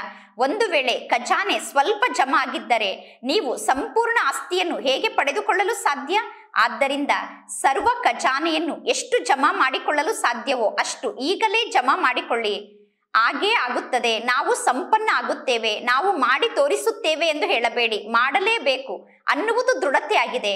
ಅಮೃತ ವೇಳೆಯಲ್ಲಿ ಯಾವಾಗ ಎದ್ದು ಕುಳಿತುಕೊಳ್ಳುತ್ತೀರೋ ಆಗ ಒಳ್ಳೆಯ ಸ್ಥಿತಿಯಲ್ಲಿ ಕುಳಿತುಕೊಳ್ಳುತ್ತೀರಾ. ಆಗ ಮನಸ್ಸಿನಲ್ಲಿ ಬಹಳ ಒಳ್ಳೆಯ ಪ್ರತಿಜ್ಞೆಯನ್ನು ಮಾಡುತ್ತೀರಾ. ನಾನು ಈ ರೀತಿ ಪುರುಷಾರ್ಥ ಮಾಡುತ್ತೇನೆ, ಈ ರೀತಿ ಮಾಡುತ್ತೇನೆ, ನಾನು ಚಮತ್ಕಾರವನ್ನು ಮಾಡಿ ತೋರಿಸುತ್ತೇನೆ ಎಂದು. ಇದಂತೂ ಒಳ್ಳೆಯ ಮಾತಾಗಿದೆ. ನೀವು ಶ್ರೇಷ್ಠ ಸಂಕಲ್ಪವನ್ನು ಮಾಡುತ್ತೀರಾ. ಆದರೆ ಬಾಪ್ತಾದ ಹೇಳುತ್ತಾರೆ, ನೀವು ಎಷ್ಟೆಲ್ಲ ಪ್ರತಿಜ್ಞೆಯನ್ನು ಮಾಡಿದ್ದೀರೋ ಆ ಪ್ರತಿಜ್ಞೆಯನ್ನು ಕಾರ್ಯದಲ್ಲಿ ತನ್ನಿ. ಕೇವಲ ಪ್ರತಿಜ್ಞೆಯನ್ನು ಮಾಡಬೇಡಿ, ಆದರೆ ಎಷ್ಟೆಲ್ಲ ಪ್ರತಿಜ್ಞೆಯನ್ನು ಮಾಡುತ್ತೀರೋ ಮನ, ವಚನ ಮತ್ತು ಕರ್ಮದಲ್ಲಿ ಆ ಪ್ರತಿಜ್ಞೆಯನ್ನು ಧಾರಣೆ ಮಾಡಿಕೊಳ್ಳಿ. ಮಕ್ಕಳು ಬಹಳ ಒಳ್ಳೆಯ ಸಂಕಲ್ಪವನ್ನು ಮಾಡುತ್ತೀರಾ. ಬಾಪ್ತಾದ ಆ ಸಮಯದಲ್ಲಿ ಮಕ್ಕಳ ಸಂಕಲ್ಪವನ್ನು ನೋಡಿ ಖುಷಿ ಪಡುತ್ತಾರೆ. ಏಕೆಂದರೆ ಮಕ್ಕಳು ಬಹಳಷ್ಟು ಸಾಹಸವನ್ನು ಇಟ್ಟುಕೊಳ್ಳುತ್ತೀರಾ. ಬಾಬಾ ನಾನು ಈ ರೀತಿ ಆಗುತ್ತೇನೆ, ಈ ರೀತಿ ಮಾಡುತ್ತೇನೆ ಎಂದು ಬಹಳ ಒಳ್ಳೆಯ ಸಾಹಸವನ್ನು ಇಟ್ಟುಕೊಳ್ಳುತ್ತೀರಾ. ಅಂದ ಮೇಲೆ ಮಕ್ಕಳ ಸಾಹಸವನ್ನು ನೋಡಿ ಬಾಪ್ತಾದ ಖುಷಿ ಪಡುತ್ತಾರೆ. ಆದರೆ ನೀವೇನು ಪ್ರತಿಜ್ಞೆಯನ್ನು ಮಾಡಿದ್ದೀರೋ ಆ ಪ್ರತಿಜ್ಞೆಯನ್ನು ಯಾವಾಗ ಕಾರ್ಯದಲ್ಲಿ ತರಬೇಕು ಆಗ ಕೆಲವೊಮ್ಮೆ ಮಾತ್ರ ಪ್ರತಿಜ್ಞೆಯನ್ನು ಕಾರ್ಯದಲ್ಲಿ ತರುತ್ತೀರಾ. ಬಹಳ ಸಹಜವಾಗಿ ಪ್ರತಿಜ್ಞೆಯನ್ನು ಮಾಡುತ್ತೀರಾ. ಆದರೆ ಪ್ರತಿಜ್ಞೆಗೆ ತಕ್ಕಂತೆ ಕಾರ್ಯವನ್ನು ಮಾಡುವುದು ಅಂದರೆ ಪ್ರತಿಜ್ಞೆಯನ್ನು ನಿಭಾಯಿಸುವುದಾಗಿದೆ. ಬಹಳಷ್ಟು ಪ್ರತಿಜ್ಞೆಯನ್ನು ನೀವೆಲ್ಲರೂ ಮಾಡುತ್ತೀರಾ, ಆದರೆ ಪ್ರತಿಜ್ಞೆಯನ್ನು ನಂಬರ್ ವಾರಾಗಿ ನಿಭಾಯಿಸುತ್ತೀರಾ. ಅಂದ ಮೇಲೆ ಸಂಕಲ್ಪ ಮತ್ತು ಕರ್ಮದಲ್ಲಿ ಸಮಾನತೆ ಇರಬೇಕು. ಪ್ಲಾನ್ ಮತ್ತು ಪ್ರಾಕ್ಟಿಕಲ್ನಲ್ಲಿ ಸಮಾನತೆ ಇರಬೇಕು. ಈ ರೀತಿ ಸಮಾನತೆಯನ್ನು ಇಟ್ಟುಕೊಳ್ಳಲು ಸಾಧ್ಯ ತಾನೆ? ಬಿಸ್ನೆಸ್ ವಿಂಗ್ನವರು ಬಂದಿದ್ದಾರೆ. ಯಾರೆಲ್ಲ ಬಿಸ್ನೆಸ್ ವಿಂಗ್ನವರಾಗಿದ್ದೀರೋ ಅವರೆಲ್ಲರಿಗೂ ಬಿಸ್ನೆಸ್ ಮಾಡಲು ಬರುತ್ತದೆ ತಾನೆ? ಎಲ್ಲರಿಗೂ ಬಿಸ್ನೆಸ್ನ ಬಗ್ಗೆ ಗೊತ್ತಿದೆ. ಅಂದ ಮೇಲೆ ಜಮಾ ಮಾಡಿಕೊಳ್ಳುವುದರ ಬಗ್ಗೆ ನಿಮ್ಮೆಲ್ಲರಿಗೂ ಗೊತ್ತಿದೆ. ವಿಜ್ಞಾನಿಗಳು ಅಥವಾ ಇಂಜಿನಿಯರ್ ಪ್ರಾಕ್ಟಿಕಲ್ನಲ್ಲಿ ಕಾರ್ಯವನ್ನು ಮಾಡುತ್ತಾರೆ. ಗ್ರಾಮೀಣ ವಿಕಾಸದ ವಿಂಗ್ನವರು ಕೂಡ ಬಂದಿದ್ದಾರೆ. ಬಾಪ್ತಾದ ಇವರನ್ನು ನೋಡಿ ಇವರೆಲ್ಲರೂ ಆಳುವಂತವರಾಗಿದ್ದಾರೆ ಎಂದು ಹೇಳುತ್ತಾರೆ. ಏಕೆಂದರೆ ಒಂದು ವೇಳೆ ಇವರು ಸೇವೆಯನ್ನು ಮಾಡದೇ ಇದ್ದರೆ ಯಾವ ಕಾರ್ಯವೂ ನಡೆಯಲು ಸಾಧ್ಯ ಇಲ್ಲ. ಅಂದ ಮೇಲೆ 3 ವಿಂಗ್ನವರು ಮಧುಬನಕ್ಕೆ ಬಂದಿದ್ದಾರೆ. 3 ವಿಂಗ್ನವರು ತಮ್ಮ ಕಾರ್ಯವನ್ನು ಮಾಡುತ್ತಿದ್ದಾರೆ. ನೀವು ಕೇವಲ ಹೇಳುವಂತವರಲ್ಲ, ಮಾಡುವಂತವರಾಗಿದ್ದೀರಾ. ಅಂದ ಮೇಲೆ ಎಲ್ಲರೂ ಏನು ಪ್ರತಿಜ್ಞೆಯನ್ನು ಮಾಡಿದ್ದೀರೋ ಕಾರ್ಯದಲ್ಲಿ ಆ ಪ್ರತಿಜ್ಞೆಯನ್ನು ನಿಭಾಯಿಸುವಂತಹ ಆತ್ಮರಾಗಿದ್ದೀರಾ ಅಥವಾ ಕೇವಲ ಪ್ರತಿಜ್ಞೆಯನ್ನು ಮಾಡುವಂತವರಾಗಿದ್ದೀರೋ? ಪ್ರತಿಜ್ಞೆಯನ್ನು ಮಾಡುವ ಸಮಯದಲ್ಲಿ ಬಾಪ್ತಾದ ಮಕ್ಕಳ ಸಾಹಸವನ್ನು ನೋಡಿ ಖುಷಿ ಪಡುತ್ತಾರೆ. ಪ್ರತಿಜ್ಞೆಯನ್ನು ಮಾಡುವ ಸಮಯದಲ್ಲಿ ಬಾಪ್ತಾದರವರಿಗೆ ಸಾಹಸವನ್ನು ತೋರಿಸಿ ಬಾಪ್ತಾದರವರನ್ನು ಖುಷಿ ಪಡಿಸುತ್ತೀರಾ. ಬಾಪ್ತಾದರವರ ಬಳಿ ಪ್ರತಿಯೊಂದು ಮಗುವಿನ ಪ್ರತಿಜ್ಞೆಯ ಬಹಳ ದೊಡ್ಡ ಫೈಲ್ ಇದೆ. ವತನದಲ್ಲಿ ನಿಮ್ಮ ಪ್ರತಿಜ್ಞೆಯ ಫೈಲನ್ನು ಇಡುವುದಕ್ಕೋಸ್ಕರ ಗಾಡ್ರೇಜ್ನ ಅವಶ್ಯಕತೆ ಇಲ್ಲ. ವತನದಲ್ಲಿ ನಿಮ್ಮ ಪ್ರತಿಜ್ಞೆಯ ಫೈಲನ್ನು ಇಡುವುದಕ್ಕೋಸ್ಕರ ಸ್ಥಾನದ ಅವಶ್ಯಕತೆ ಇಲ್ಲ. ಕೆಲವೊಮ್ಮೆ ಬಾಪ್ತಾದ ತಮ್ಮ ಅಲೌಕಿಕ ಟಿವಿಯನ್ನು ಇದ್ದಕ್ಕಿದ್ದಂತೆ ಆನ್ ಮಾಡುತ್ತಾರೆ. ಸದಾ ಅಲೌಕಿಕ ಟಿವಿಯನ್ನು ಆನ್ ಮಾಡುವುದಿಲ್ಲ. ಕೆಲವೊಮ್ಮೆ ಅಲೌಕಿಕ ಟಿವಿಯನ್ನು ಆನ್ ಮಾಡುತ್ತಾರೆ. ಆಗ ಎಲ್ಲಾ ಮಾತು ತಂದೆಗೆ ಕೇಳಿಸುತ್ತದೆ. ಮಕ್ಕಳು ಪರಸ್ಪರ ಯಾವ ಮಾತನ್ನು ಮಾತನಾಡಿಕೊಳ್ಳುತ್ತಿದ್ದಾರೋ ಆ ಮಾತನ್ನು ತಂದೆ ಕೇಳುತ್ತಾರೆ. ಆದ್ದರಿಂದ ಬಾಪ್ತಾದ ಹೇಳುತ್ತಾರೆ, ವ್ಯರ್ಥವನ್ನು ಸಮಾಪ್ತಿ ಮಾಡಿಕೊಂಡು ಈಗ ಜಮಾದ ಖಾತೆಯನ್ನು ವೃದ್ಧಿ ಮಾಡಿಕೊಳ್ಳಿ. ವ್ಯರ್ಥವನ್ನು ಪರಿವರ್ತನೆ ಮಾಡಿಕೊಂಡು ಸಂಪಾದನೆಯನ್ನು ಜಮಾ ಮಾಡಿಕೊಳ್ಳಿ. ಬ್ರಾಹ್ಮಣರು ಅಂದರೆ ಅಲೌಕಿಕ ಆತ್ಮರು. ಈ ಬ್ರಾಹ್ಮಣ ಜೀವನಕ್ಕೆ ಬಹಳ ದೊಡ್ಡ ಮಹತ್ವ ಇದೆ. ಈ ಬ್ರಾಹ್ಮಣ ಜೀವನದಲ್ಲಿ ಬಹಳಷ್ಟು ಪ್ರಾಪ್ತಿ ಸಿಗುತ್ತದೆ. ಬ್ರಾಹ್ಮಣ ಜೀವನದ ಸ್ವಮಾನ ಕೂಡ ಬಹಳ ದೊಡ್ಡ ಸ್ವಮಾನ ಆಗಿದೆ. ಅಂದ ಮೇಲೆ ಸಂಗಮ ಯುಗದ ಸಮಯದಲ್ಲಿ ಪರಮಾತ್ಮ ತಂದೆಗೆ ಮಕ್ಕಳಾಗಿದ್ದೀರಾ. ಅಂದ ಮೇಲೆ ಬಹಳ ದೊಡ್ಡ ಪದುಮಾಪದಂ ಭಾಗ್ಯಶಾಲಿಗಳಾಗಿದ್ದೀರಾ. ಸಂಗಮ ಯುಗದಲ್ಲಿ ಪರಮಾತ್ಮ ತಂದೆಗೆ ಮಗು ಆಗುವುದೇ ಬಹಳ ದೊಡ್ಡ ಪದುಮಾಪದಂ ಭಾಗ್ಯ ಆಗಿದೆ. ಆದ್ದರಿಂದ ಬಾಪ್ತಾದ ಹೇಳುತ್ತಾರೆ, ಪ್ರತಿಯೊಂದು ಖಜಾನೆಯ ಮಹತ್ವವನ್ನು ಅರ್ಥ ಮಾಡಿಕೊಳ್ಳಿ. ಹೇಗೆ ಅನ್ಯರ ಸಮ್ಮುಖದಲ್ಲಿ ಸಂಗಮ ಯುಗದ ಬಗ್ಗೆ ಭಾಷಣವನ್ನು ಮಾಡುವಾಗ ಸಂಗಮ ಯುಗದ ಮಹಿಮೆಯನ್ನು ಬಹಳಷ್ಟು ಮಾಡುತ್ತೀರಾ. ಒಂದು ವೇಳೆ ನಿಮಗೆ ಯಾವುದಾದರೂ ಒಂದು ಟಾಪಿಕ್ ಅನ್ನು ಕೊಟ್ಟರೆ, ಸಂಗಮ ಯುಗದ ಬಗ್ಗೆ ಮಹಿಮೆಯನ್ನು ಮಾಡಿ ಎಂದು ನಿಮಗೆ ಟಾಪಿಕ್ ಅನ್ನು ಕೊಟ್ಟರೆ, ಎಷ್ಟು ಸಮಯದವರೆಗೂ ಸಂಗಮ ಯುಗದ ಬಗ್ಗೆ ಮಹಿಮೆಯನ್ನು ಮಾಡುತ್ತೀರಾ? 1 ಗಂಟೆ ಸಂಗಮ ಯುಗದ ಬಗ್ಗೆ ಮಹಿಮೆಯನ್ನು ಮಾಡಲು ಸಾಧ್ಯ ಆಗುತ್ತದೆ ತಾನೆ? ಟೀಚರ್ಸ್ ಹೇಳಿ, ಯಾರಿಗೆ 1 ಗಂಟೆ ಸಂಗಮ ಯುಗದ ಬಗ್ಗೆ ಮಹಿಮೆಯನ್ನು ಮಾಡಲು ಸಾಧ್ಯ ಆಗುತ್ತದೆಯೋ ಅವರು ಕೈಯನ್ನು ಎತ್ತಿ. ಅಂದ ಮೇಲೆ ಅನ್ಯರಿಗೆ ಸಂಗಮ ಯುಗದ ಮಹತ್ವವನ್ನು ತಿಳಿಸುತ್ತೀರಾ? ಮಹತ್ವವನ್ನು ಅರ್ಥ ಮಾಡಿಕೊಳ್ಳುವುದು ಬಹಳ ಒಳ್ಳೆಯದಾಗಿದೆ. ಬಾಪ್ತಾದ ನಿಮಗೆ ಸಂಗಮ ಯುಗದ ಮಹತ್ವ ಗೊತ್ತಿಲ್ಲ ಎಂದು ಎಂದೂ ಹೇಳುವುದಿಲ್ಲ. ನೀವು ಅನ್ಯರಿಗೆ ಸಂಗಮ ಯುಗದ ಮಹತ್ವವನ್ನು ತಿಳಿಸುತ್ತೀರಾ ಅಂದ ಮೇಲೆ ಸಂಗಮ ಯುಗದ ಮಹತ್ವದ ಬಗ್ಗೆ ನಿಮಗೆ ಗೊತ್ತಿದೆ. ಆದ್ದರಿಂದ ಸಂಗಮ ಯುಗದ ಮಹತ್ವವನ್ನು ನೀವು ಅನ್ಯರಿಗೆ ತಿಳಿಸುತ್ತೀರಾ? ಕೇವಲ ಸಂಗಮ ಯುಗದ ಮಹತ್ವ ಗೊತ್ತಿದೆಯೋ ಅಥವಾ ಕೆಲವೊಮ್ಮೆ ಸಂಗಮ ಯುಗದ ಮಹತ್ವವನ್ನು ಮರೆತು ಬಿಡುತ್ತೀರೋ? ಸದಾ ಮನಸ್ಸಿನಲ್ಲಿ ಪ್ರತ್ಯಕ್ಷ ರೂಪದಲ್ಲಿ ಸಂಗಮ ಯುಗದ ಮಹತ್ವ ಸ್ಮೃತಿಯಲ್ಲಿ ಇರಬೇಕು. ಕೆಲವೊಮ್ಮೆ ಸಂಗಮ ಯುಗದ ಮಹತ್ವ ಕಡಿಮೆ ಸ್ಮೃತಿಯಲ್ಲಿ ಇರುತ್ತದೆ, ಕೆಲವೊಮ್ಮೆ ಜಾಸ್ತಿ ಸ್ಮೃತಿಯಲ್ಲಿ ಇರುತ್ತದೆ. ಅಂದ ಮೇಲೆ ನಿಮ್ಮ ಈ ಈಶ್ವರೀಯ ನಶೆಯನ್ನು ಸದಾ ಪ್ರತ್ಯಕ್ಷಗೊಳಿಸಿಕೊಳ್ಳಿ. ನಾನು ಸಂಗಮ ಯುಗದ ನಿವಾಸಿಯಾಗಿದ್ದೇನೆ ಎಂದು ತಿಳಿದುಕೊಂಡರೆ ಸಾಕಾಗುವುದಿಲ್ಲ. ನಾನು ಪ್ರತ್ಯಕ್ಷದಲ್ಲಿ ಸಂಗಮ ಯುಗದ ನಿವಾಸಿಯಾಗಿದ್ದೇನೆ, ನಾನು ಪ್ರತ್ಯಕ್ಷದಲ್ಲಿ ಸಂಗಮ ಯುಗದಲ್ಲಿ ಇದ್ದೇನೆ ಅನ್ನುವುದು ಪ್ರತ್ಯಕ್ಷ ರೂಪದಲ್ಲಿ ನಿಮಗೆ ಕಾಣಿಸಬೇಕು. ನಿಮಗೆ ನಿಶ್ಚಯ ಇದೆ, ಆದರೆ ನಿಶ್ಚಯದ ಸಂಕೇತ ಅಂದರೆ ಆತ್ಮಿಕ ನಶೆಯಾಗಿದೆ. ಅಂದ ಮೇಲೆ ಇಡೀ ದಿನ ಇದೇ ಆತ್ಮಿಕ ನಶೆಯಲ್ಲಿ ಇರಬೇಕು. ನಾನು ಯಾರಾಗಿದ್ದೇನೆ ಅನ್ನುವ ಆತ್ಮಿಕ ನಶೆ ಇರಬೇಕು. ಈ ಆತ್ಮಿಕ ನಶೆ ಪ್ರತ್ಯಕ್ಷ ರೂಪದಲ್ಲಿ ಇದ್ದಾಗ ಪ್ರತಿಕ್ಷಣ ನಿಮ್ಮ ಖಾತೆಯಲ್ಲಿ ಸಂಪಾದನೆ ಜಮಾ ಆಗುತ್ತಾ ಹೋಗುತ್ತದೆ. ಅಂದ ಮೇಲೆ ಈ ದಿನ ಬಾಪ್ತಾದ ಮಕ್ಕಳ ಜಮಾದ ಖಾತೆಯನ್ನು ನೋಡಿದರು. ಆದ್ದರಿಂದ ಈ ದಿನ ವಿಶೇಷವಾಗಿ ಮಕ್ಕಳ ಗಮನವನ್ನು ಸೆಳೆಯುತ್ತಿದ್ದಾರೆ. ಸಮಯ ಇದ್ದಕ್ಕಿದ್ದಂತೆ ಅಚಾನಕ್ಕಾಗಿ ಸಮಾಪ್ತಿಯಾಗುತ್ತದೆ. ಆದ್ದರಿಂದ ಎಂದು ಈ ರೀತಿ ವಿಚಾರ ಮಾಡಬೇಡಿ. ಸಮಯಕ್ಕೆ ಸರಿಯಾಗಿ ನನಗೆ ಎಲ್ಲ ಗೊತ್ತಾಗುತ್ತಿದೆ, ಸಮಯ ಎಲ್ಲವನ್ನೂ ಸರಿಪಡಿಸುತ್ತದೆ, ಸಮಯಕ್ಕೆ ಸರಿಯಾಗಿ ಎಲ್ಲ ಸರಿ ಹೋಗುತ್ತದೆ ಎಂದು ಯಾರು ಸಮಯವನ್ನು ಆಧಾರವನ್ನಾಗಿ ಮಾಡಿಕೊಳ್ಳುತ್ತಾರೋ, ಸಮಯಕ್ಕೆ ಸರಿಯಾಗಿ ಎಲ್ಲವನ್ನೂ ಸರಿಪಡಿಸಿಕೊಳ್ಳುತ್ತೇನೆ, ಸಮಯಕ್ಕೆ ಸರಿಯಾಗಿ ಎಲ್ಲ ಸರಿ ಹೋಗುತ್ತದೆ ಎಂದು ನೀವು ತಿಳಿದುಕೊಂಡರೆ ನಿಮಗೆ ಟೀಚರ್ ಯಾರಾಗಿದ್ದಾರೆ? ಸಮಯ ನಿಮಗೆ ಟೀಚರ್ ಆಗಿದೆಯೋ ಅಥವಾ ಸ್ವಯಂ ಪರಮಾತ್ಮ ತಂದೆ ನಿಮಗೆ ಟೀಚರ್ ಆಗಿದ್ದಾರೋ? ಪರಮಾತ್ಮ ತಂದೆಗೆ ನಿಮ್ಮನ್ನು ಸಂಪನ್ನ ಮಾಡಲು ಸಾಧ್ಯ ಆಗಲಿಲ್ಲ ಮತ್ತು ಸಮಯ ನಿಮ್ಮನ್ನು ಸಂಪನ್ನ ಮಾಡಿತು ಎಂದು ಹೇಳಿದರೆ ಇದಕ್ಕೆ ಏನೆಂದು ಕರೆಯಲಾಗುತ್ತದೆ? ಸಮಯ ನಿಮಗೆ ಟೀಚರ್ ಆಗಿದೆಯೋ ಅಥವಾ ಪರಮಾತ್ಮ ನಿಮಗೆ ಟೀಚರ್ ಆಗಿದ್ದಾರೋ? ನಾಟಕದ ಅನುಸಾರ ಒಂದು ವೇಳೆ ಸಮಯ ನಿಮಗೆ ಪಾಠವನ್ನು ಕಲಿಸಿದರೆ, ಸಮಯದ ಆಧಾರದಿಂದ ನೀವು ಪರಿವರ್ತನೆ ಆದರೆ, ಅಂದ ಮೇಲೆ ಬಾಪ್ತಾದರವರಿಗೆ ಗೊತ್ತಿದೆ ಸಮಯಕ್ಕೆ ಸರಿಯಾಗಿ ನಿಮಗೆ ಪದವಿ ಸಿಗುತ್ತದೆ. ಏಕೆಂದರೆ ಸಮಯ ನಿಮಗೆ ಟೀಚರ್ ಆಗಿದೆ, ಸಮಯ ನಿಮಗೋಸ್ಕರ ಕಾಯುತ್ತಿದೆ. ನೀವು ಸಮಯಕ್ಕೋಸ್ಕರ ಕಾಯಬೇಡಿ. ಸಮಯ ನಿಮ್ಮ ರಚನೆ ಆಗಿದೆ, ನೀವು ಮಾಸ್ಟರ್ ರಚಯಿತ ಆಗಿದ್ದೀರಾ. ರಚಯಿತ ರಚನೆಗೋಸ್ಕರ ಎಂದೂ ಕಾಯಬಾರದು, ರಚನೆ ರಚಯಿತನಿಗೋಸ್ಕರ ಕಾಯಬೇಕು. ಮಾಸ್ಟರ್ ರಚಯಿತ ಆದಂತಹ ನೀವು ಸಮಯಕ್ಕೋಸ್ಕರ ಕಾಯಬೇಡಿ. ಇದರಲ್ಲಿ ಯಾವುದಾದರೂ ಕಷ್ಟದ ಮಾತಿದೆಯೇನು? ಸಹಜವನ್ನೇ ನೀವು ಸ್ವಯಂ ಕಷ್ಟವನ್ನಾಗಿ ಮಾಡಿಕೊಳ್ಳುತ್ತೀರಾ. ಇಲ್ಲಿ ಯಾವ ಮಾತು ಕಷ್ಟದ ಮಾತಲ್ಲ, ನೀವು ಕಷ್ಟವನ್ನಾಗಿ ಮಾಡಿಕೊಳ್ಳುತ್ತೀರಾ. ಯಾವಾಗ ಪರಮಾತ್ಮ ತಂದೆಗೆ ಮಕ್ಕಳಾದ ನೀವು ಹೇಳುತ್ತೀರೋ, ಬಾಬಾ ಈ ಮಾತು ಹೊರೆಯ ಅನುಭವವನ್ನು ಮಾಡಿಸುತ್ತಿದೆ ಎಂದು, ಹೊರೆ ಎಂದು ಹೇಳುತ್ತೀರಾ ಅಂದ ಮೇಲೆ ಆ ಹೊರೆಯನ್ನು ಪರಮಾತ್ಮ ತಂದೆಗೆ ಕೊಟ್ಟು ಬಿಡಿ. ಈಗ ಹೊರೆಯನ್ನು ಕೊಡಲು ನಿಮಗೆ ಬರುತ್ತದೆಯೋ ಇಲ್ಲವೋ? ಹೊರೆಯನ್ನು ಪರಮಾತ್ಮ ತಂದೆಗೆ ಕೊಡಲು ಬರುತ್ತದೆಯೋ ಇಲ್ಲವೋ? ಹೊರೆಯನ್ನು ಹೊತ್ತುಕೊಂಡು ಸುಸ್ತಾಗಿದ್ದೀರಾ ಅಂದ ಮೇಲೆ ಈಗಲೂ ಹೊರೆಯನ್ನು ಹೊತ್ತುಕೊಂಡರೆ ಇನ್ನೂ ಜಾಸ್ತಿ ಸುಸ್ತಾಗುತ್ತೀರಾ. ಪುನಃ ಪರಮಾತ್ಮ ತಂದೆಗೆ ಕಂಪ್ಲೇಂಟ್ ಅನ್ನು ಹೇಳುತ್ತೀರಾ, ನಾನು ಏನನ್ನು ಮಾಡಲಿ, ಹೇಗೆ ಮಾಡಲಿ ಎಂದು. ಸ್ವಯಂನ ಮೇಲೆ ಏಕೆ ಹೊರೆಯನ್ನು ಹೊತ್ತುಕೊಳ್ಳುತ್ತೀರಾ? ಪರಮಾತ್ಮ ತಂದೆ ಸ್ವಯಂ ಅವಕಾಶವನ್ನು ನೀಡುತ್ತಿದ್ದಾರೆ. ನಿಮ್ಮ ಸಂಪೂರ್ಣ ಹೊರೆಯನ್ನು ಪರಮಾತ್ಮ ತಂದೆಗೆ ಅರ್ಪಣೆ ಮಾಡಿಬಿಡಿ. 63 ಜನ್ಮದಿಂದ ಹೊರೆಯನ್ನು ಹೊತ್ತುಕೊಳ್ಳುವ ಅಭ್ಯಾಸ ಆಗಿಬಿಟ್ಟಿದೇನು? ಅಂದ ಮೇಲೆ ಹೊರೆಯನ್ನು ಹೊತ್ತುಕೊಳ್ಳುವ ಅಭ್ಯಾಸ ಆಗಿರುವ ಕಾರಣ ಅನಿವಾರ್ಯವಾಗಿ ಹೊರೆಯನ್ನು ಹೊತ್ತುಕೊಳ್ಳುತ್ತೀರಾ. ಹೊರೆಯನ್ನು ಹೊತ್ತುಕೊಂಡಾಗ ಕಷ್ಟಪಡಬೇಕಾಗುತ್ತದೆ. ಕೆಲವೊಮ್ಮೆ ನೀವು ಸಹಜ ರೂಪದಲ್ಲಿ ಪರಮಾತ್ಮ ತಂದೆಗೆ ಹೊರೆಯನ್ನು ಒಪ್ಪಿಸುತ್ತೀರಾ, ಇನ್ನು ಕೆಲವೊಮ್ಮೆ ಹೊರೆಯನ್ನು ಹೊತ್ತುಕೊಂಡು ಕಷ್ಟಪಡುತ್ತೀರಾ. ಕೆಲವೊಮ್ಮೆ ಹೊರೆಯನ್ನು ತಂದೆಗೆ ಒಪ್ಪಿಸುವುದು ಸಹಜ ಎಂದು ಅನುಭವ ಆಗುತ್ತದೆ, ಕೆಲವೊಮ್ಮೆ ಕಷ್ಟದ ಅನುಭವ ಆಗುತ್ತದೆ. ಕೆಲವೊಮ್ಮೆ ಪ್ರತಿಯೊಂದು ಕಾರ್ಯವನ್ನು ಮಾಡುವುದು ಸಹಜ ಎಂದು ಅನುಭವ ಆಗುತ್ತದೆ, ಕೆಲವೊಮ್ಮೆ ಕಷ್ಟ ಎಂದು ಅನುಭವ ಆಗುತ್ತದೆ. ಕೆಲವೊಮ್ಮೆ ಸಹಜ, ಕೆಲವೊಮ್ಮೆ ಕಷ್ಟ ಎಂದು ಏಕೆ ಅನುಭವ ಆಗುತ್ತದೆ? ಯಾವುದೋ ಒಂದು ಕಾರಣ ಇರಬೇಕು ತಾನೆ. ಕಾರಣ ಅಂದರೆ ಹೊರೆಯನ್ನು ಹೊತ್ತುಕೊಳ್ಳುವ ಅಭ್ಯಾಸ ಆಗಿರುವ ಕಾರಣ ಅನಿವಾರ್ಯವಾಗಿ ಹೊರೆಯನ್ನು ಹೊತ್ತುಕೊಳ್ಳುತ್ತೀರಾ. ಮತ್ತು ಬಾಪ್ತಾದ ಮಕ್ಕಳು ಪರಿಶ್ರಮವನ್ನು ಪಡುವುದನ್ನು ನೋಡುತ್ತಾರೆ. ಮಕ್ಕಳು ಪರಿಶ್ರಮವನ್ನು ಪಡುವುದನ್ನು ತಂದೆ ನೋಡಿದಾಗ ಈ ಮಾತು ತಂದೆಗೆ ದೊಡ್ಡ ಮಾತು ಎಂದು ಅನುಭವ ಆಗುತ್ತದೆ. ಮಕ್ಕಳು ಪರಿಶ್ರಮವನ್ನು ಪಡುವುದನ್ನು ನೋಡಿದಾಗ ತಂದೆಗೆ ಇಷ್ಟ ಆಗುವುದಿಲ್ಲ. ಮಾಸ್ಟರ್ ಸರ್ವಶಕ್ತಿವಂತರಾದ ನೀವು ಏಕೆ ಕಷ್ಟಪಡುತ್ತೀರಾ? ನಿಮ್ಮ ಬಿರುದನ್ನು ನೀವು ನೆನಪಿನಲ್ಲಿ ಇಟ್ಟುಕೊಂಡಿದ್ದೀರಾ ತಾನೆ? ನೀವು ಸ್ವಯಂಗೆ ಯಾವ ಬಿರುದನ್ನು ಕೊಟ್ಟುಕೊಳ್ಳುತ್ತೀರಾ? ನಿಮ್ಮೆಲ್ಲರ ಬಿರುದೇನಾಗಿದೆ? ಪರಿಶ್ರಮದ ಯೋಗಿ ಅನ್ನುವುದು ನಿಮ್ಮ ಬಿರುದಾಗಿದೆಯೋ ಅಥವಾ ಸಹಜ ಯೋಗಿ ಅನ್ನುವುದು ನಿಮ್ಮ ಬಿರುದಾಗಿದೆಯೋ? ನೀವು ಸ್ವಯಂನ ಬಿರುದನ್ನು ಚೆಕ್ ಮಾಡಿಕೊಳ್ಳಿ. ನೀವು ಸಹಜ ಯೋಗಿ ಆಗಿದ್ದೀರೋ ಅಥವಾ ಇಲ್ಲವೋ ಎಂದು ಚೆಕ್ ಮಾಡಿಕೊಳ್ಳಿ.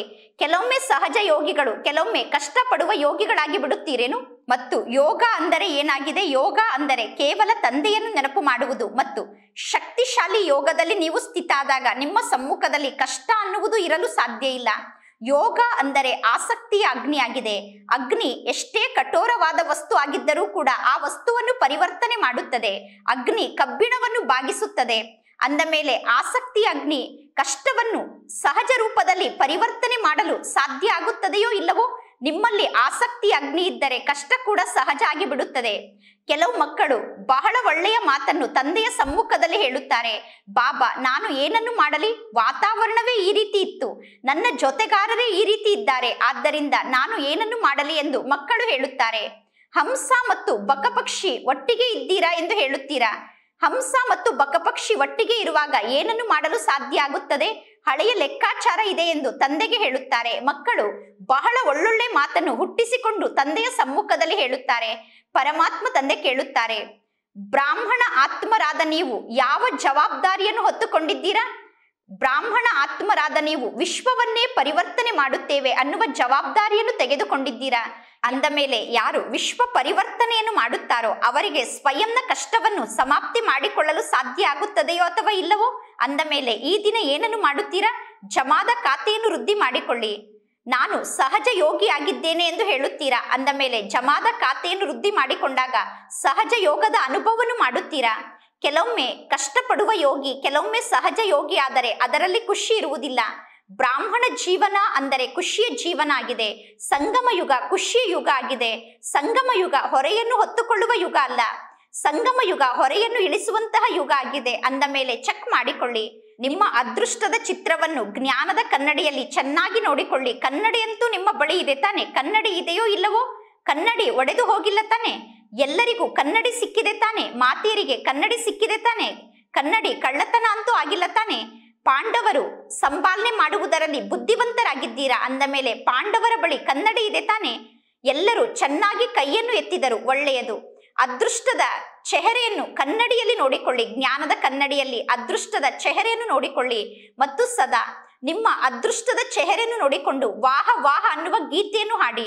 ವಾಹ ನನ್ನ ಅದೃಷ್ಟ, ವಾಹ ನನ್ನ ಬಾಬಾ, ವಾಹ ನನ್ನ ಪರಿವಾರ, ಪರಿವಾರ ಕೂಡ ವಾಹ ವಾಹ ಆಗಿದೆ ಎಂದು ಈ ರೀತಿ ಹೇಳಬೇಡಿ. ಈ ಬ್ರಾಹ್ಮಣ ಪರಿವಾರದಲ್ಲಿ ಅನೇಕರು ವಾಹ ವಾಹ ಆಗಿದ್ದಾರೆ, ಆದರೆ ಕೆಲವರು ಈ ರೀತಿ ಇದ್ದಾರೆ ಎಂದು ಹೇಳಬೇಡಿ. ವಾಹ ನನ್ನ ಪರಿವಾರ ಎಂದು ಹೇಳಿ, ವಾಹ ನನ್ನ ಭಾಗ್ಯ ಎಂದು ಹೇಳಿ, ವಾಹ ನನ್ನ ಬಾಬಾ ಎಂದು ಹೇಳಿ.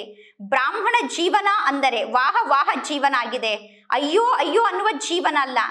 ಶರೀರಕ್ಕೆ ಕಾಯಿಲೆ ಬಂದರೂ ಕೂಡ ನೀವು ಅಯ್ಯೋ ಅಯ್ಯೋ ಅನ್ನಬಾರದು, ವಾಹ ವಾಹ ಎನ್ನಬೇಕು. ಏಕೆಂದರೆ ಶರೀರದ ಕಾಯಿಲೆಯ ಮೂಲಕ ಪಾಪದ ಹೊರೆಯನ್ನು ಇಳಿಸಿಕೊಳ್ಳಬೇಕು. ಒಂದು ವೇಳೆ ನೀವು ನಿಮ್ಮ ತಲೆಯ ಮೇಲೆ 10 ಮಣದಷ್ಟು ಹೊರೆಯನ್ನು ಹೊತ್ತುಕೊಂಡಿದ್ದೀರಾ, ಅದರಲ್ಲಿ 3 ಮಣ ಅಥವಾ 4 ಮಣ ಹೊರೆ ಸಮಾಪ್ತಿಯಾದರೆ ನಿಮಗೆ ಹೊರೆ ಕಡಿಮೆಯಾಗಿ ಹಗುರತೆಯ ಅನುಭವ ಆಗುತ್ತದೆಯೋ ಅಥವಾ ಅಯ್ಯೋ ಅಯ್ಯೋ ಎಂದು ಹೇಳುತ್ತೀರೋ? ಅದೇ ರೀತಿ ಕಾಯಿಲೆ ಬಂದಾಗ ಪಾಪದ ಹೊರೆ ಕಡಿಮೆ ಆಗುತ್ತದೆ. ಆದ್ದರಿಂದ ನಿಮಗೆ ಹಗುರತೆಯ ಅನುಭವ ಆಗಬೇಕು, ಅಯ್ಯೋ ಅಯ್ಯೋ ಎಂದು ಹೇಳಬಾರದು. ಇದು ಏನಾಗಿದೆ? ಕಾಯಿಲೆ ಬರುವುದು ಅಂದರೆ ಹೊರೆಯನ್ನು ಇಳಿಸಿಕೊಳ್ಳುವುದೇ ಆಗಿದೆ. ಕಾಯಿಲೆ ಬಂದಾಗ ಹೊರೆ ಸಮಾಪ್ತಿ ಆಗುತ್ತದೆ.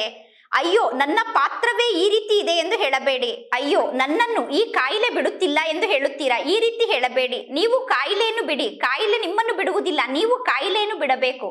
ಕಾಯಿಲೆ ಬಂದಾಗ ವಾಹ ವಾಹ ಎಂದು ಹೇಳುತ್ತಾ ಹೋಗಿ.